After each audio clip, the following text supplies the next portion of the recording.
Hey guys, what's going on? Welcome back to Football Therapy with me, your host, Jan. I hope you're doing well, mate. I really do hope that. Welcome back to Chelsea News. That's right, not in the studio, but back in the office. I've tried to fiddle with the video quality a little bit to make it a better quality. Yes, the video file will be big, and it might take longer to upload, but I'm going to see if this works. I really also, side note, I try to get ultra-fast broadband where I live. It's not available, and you know what, man? That is tragic for a guy who works for YouTube. So I'm just going to have to slug it out, chuck some coal into the furnace of my internet router, and hope it doesn't take too long to upload videos. Right, so today we are discussing the fact how Chelsea could have potentially, and perhaps rather underwhelmingly, have sorted out both or two of the three problem positions in goalkeeper and striker. We're going to reflect on a report from Nizar Kinsella, go over again some strengths of the striker, and talk about the ramifications. Yeah, lots to get into. I thank you for your continued support on the channel. I see the love and I am thankful for it. So do consider liking and subscribing. And I would always encourage you to comment as we go. When you feel like you've got something you want to talk about, you should talk about it. Comment section. All right then. So let's get it out of the way. We will sign probably Moises Caicedo to partner Enzo Fernandez in a Mauricio Pochettino 4-2-3-1 system formation approach, philosophy, if you will. He wants to keep Kepa. We spoke about this briefly, but not in detail. It was being rumoured. We're going to see what Nizar Kinsella of the Evening Standard is saying. I'm going to give you my thoughts. Maybe it's okay. Of course, in a climate where goalkeepers such as Andre Onana is going to cost a lot of money. We got scared off with the quote for Mike Mignon for £80 million, understandably, by the way.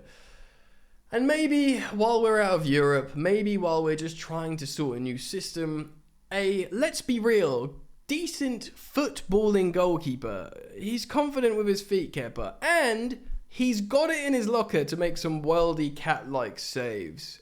And he's 28 years old, so like I've said it before, I'll say it again, goalkeepers continue to develop into their 30s, some of them being considered world-class in their mid-30s. There's space, and we'll see that. And also, Fabrizio Romano is tweeting, understand Chelsea are closing in on the Nico Jackson deal, which is Nicola Jackson. The Villarreal has a striker. Villarreal have been informed that Chelsea are set to pay the release clause. As expected, Chelsea and Villarreal are currently discussing the installments as expected. So Chelsea are basically saying, yep, you'll get your money for your striker. We've got some accounting to do, as everyone knows, in the whole football sphere, the media sphere. Chelsea have issues with, well, not issues, but tasks to complete with negotiating their financial accounts. Let's just say chopping stuff up, amortization, regulating stuff here and there, putting certain segments, installments and payments in certain areas to ensure they can get the players who they want for a long-term project with, Paul Winstanley, Lawrence Stewart, and Mauricio Pochettino. And by all accounts, Villarreal are agreeing to that. So Jackson has agreed a long-term deal, and he only wants Chelsea. I think my cat's outside. Yeah? Oh yeah, we're filming, so you can come in, but you're not allowed outside right now. So that's good. We will talk about Kepa in just a moment, but let's continue to talk about Jackson. I'm sorry, Miss Jackson. I don't like it always in my head, dude, when we talk about this. So, I won't show you the stats because, it might overwhelm you, but I'll talk about the FB Ref scouting report and his strengths. My word, we've looked at his understat graphic before, compared it to our other young striker in Armando Bria, and in every metric, Jackson dwarfed Bria. Now, it was important to note and to explain how this might not be a fair comparison because, Bria had been playing, I think for the large amount of those sample minutes was playing for Southampton. But still, it looked good for Jackson. Jackson is also running very hot right now in terms of form. He scored 9 goals in his last 8 games for Villarreal. You'd have to suggest that is unsustainable Yes, I would suggest that is unsustainable, says Mia.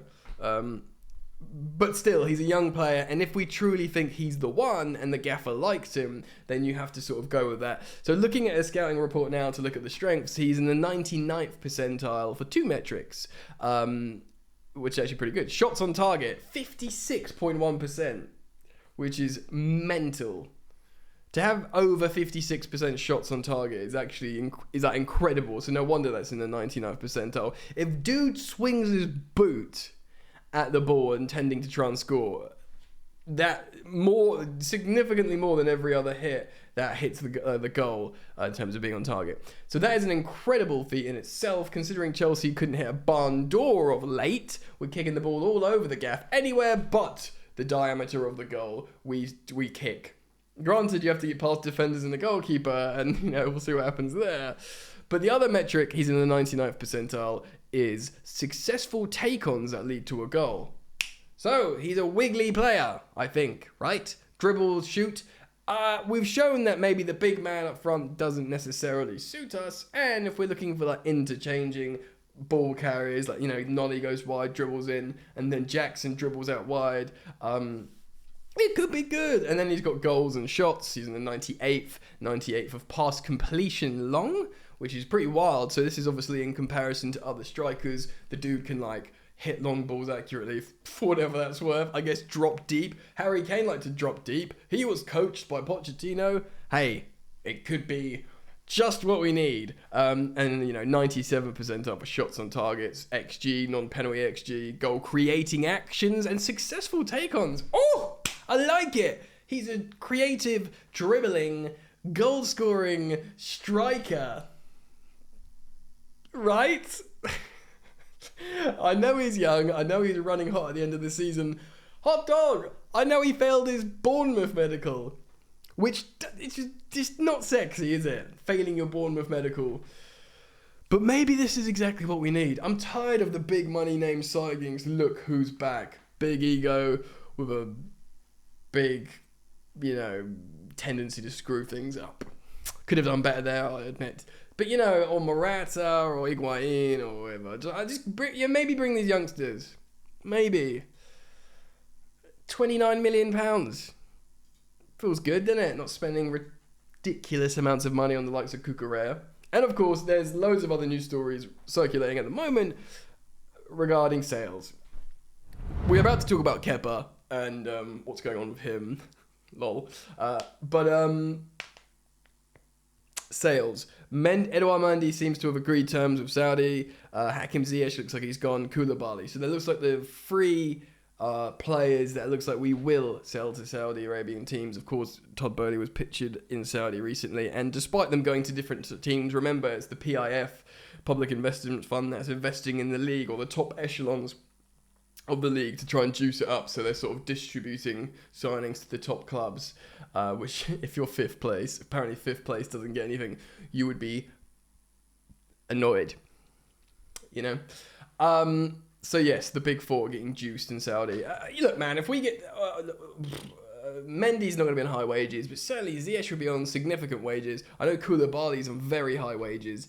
They're all 30 plus. If we sell them all to Saudi for transfer fees, alleviate ourselves of their wages, and create spots in the squad much needed, that's fine, bro. I'm feeling good. So that is a positive. We are going to talk about... So we've spoken about striker. Again, comment all your thoughts on Jackson down below. We are going to talk about goalkeeper. Again, not sexy. From failing your medical at Bournemouth to keeping Kepa Arrizabalaga. Nizar Kinsella writes this: the willingness of Mauricio Pochettino to make Kepa Arrizabalaga his number one goalkeeper next season has shifted Chelsea's transfer strategy. I reckon we should change make to keep, because of course he is number one. The incoming Blues manager does not officially start work until July, but has made clear his admiration of the 28-year-old Spanish keeper after a resurgent campaign last season. Yes, we were crap last season. Kepa probably was one of the better performers. Last night, Kepa was in the squad squad. You know what I mean? Spain squad that won the Nations League final against the Netherlands. Pochettino believes that, along with goalkeeping coach Tony Jimenez, who's one of his staff, he can take Kepa to the next level. And this is what I was saying at the top of the video. There's still scope for growth. In a team with unified solidity, safety, calmness, togetherness, culture, people, players can get better. And Kepa is one of those players. So Chelsea previously identified Inter Milan's Andrea Onana as their main target, but walked away over potential deals, and it does look like Manchester United will sign Andrea Onana. The Blues will instead look for another capable number 2 who can push Kepa. You know, the Edouard Mendy, which again, I'm not... With Valencia's... Here it goes. Here it goes. Georgi Mamadashvili. Mamadashvili among the options next on the shortlist. Edouard Mendy will leave. Of course, we've mentioned he'll go to probably Saudi Arabian side Al Ahly over a 3-year deal and make loads of money. Good luck to him. Champions League winning goalkeeper. You know, go and get the bag, man. Chelsea hope to complete a move for Villarreal's Nicholas Jackson, the aforementioned, and make significant progress to sign Brighton's Moises Caicedo this week. And of course, if you want to keep up with that story, you know what to do when you subscribe. You hit that sweet, sweet bell, baby. Please do hit the bell when you subscribe. Hopefully we do sign Caicedo, but not for £120 million, and not giving them Levi Colwill. Jackson, 21, is open talks with Chelsea. Apparently he only wants Chelsea. Also Senegalese. The Senegal striker scored 9 goals in his last 8 La Liga games. Mia, bless her, she's laying down. Oh, don't press the keyboard because I will hate you for that. So we need to pay a £29 million release cost. This is 30 million, but it's slightly under. Round down. And, you know, when it's under 30 million, you feel better, don't you? It's like Noni Madueke. Yeah, he looks good, doesn't he? Yeah, he looks good. Under 30 million. Under 30 million. We'll say the same, won't we, Mia, but for this guy. So Caicedo, he's also 21. He's really young, Caicedo. Amidst these massive transfer fees, you forget that he's a young dude. He's keen to move to a bigger club. And he's been a target for both Chelsea and Arsenal. Chelsea had a £60 million opening bid for the Ecuador midfielder rejected, with £100 million now reportedly the asking price. Go away. How did we get here? That will come down. They promised him he can leave. Like McAllister, they said to them both they can leave. So, yeah, man. He wants to come to Chelsea as well, I think. Especially if Arsenal are putting everything into Declan Rice, you'd think surely they'd let him go. Romelu Lukaku, Mundi, Koulibaly, Kante, Kukurea and Ziyech are set to be sold. Yeah, Lukaku as well, so this is an interest. And obviously Manchester City are going to buy Kovacic, and United and Arsenal are tackling. United are going for Kai Havertz. I know Arsenal and Bayern are going for Kai Havertz. United are going for Mason Mount. So much to keep up with. It's very, very complicated, and there's so much to keep up with. Important to know, Chelsea aren't going to loan Lukaku again, which is great. I feel good about that. It'll be like a weight lifted, wouldn't it? Rather than loaning him again. He's annoyed that we haven't sanctioned the loan. I'm just worried my cat's going to press a button and ruin everything. He's reportedly annoyed that we won't sanction the loan, but why do we care what he thinks, mate? Sell him. I don't care if we make a massive loss. Clean the table. Break the egg so we can make the omelette, as we say here on the channel. You know? Let me know what you think. I'm really interested in hearing your thoughts, feelings, and opinions on the striker and goalkeeper solution. And yeah, I'll be really interested. Thank you again for the continued support. The comments are great. Getting a bunch of new subscriptions and people. That sounds weird saying subscriptions. New subscribers. So thank you. If you want to follow me on social media, @FootballYannick on social media. Keep it locked for the next one.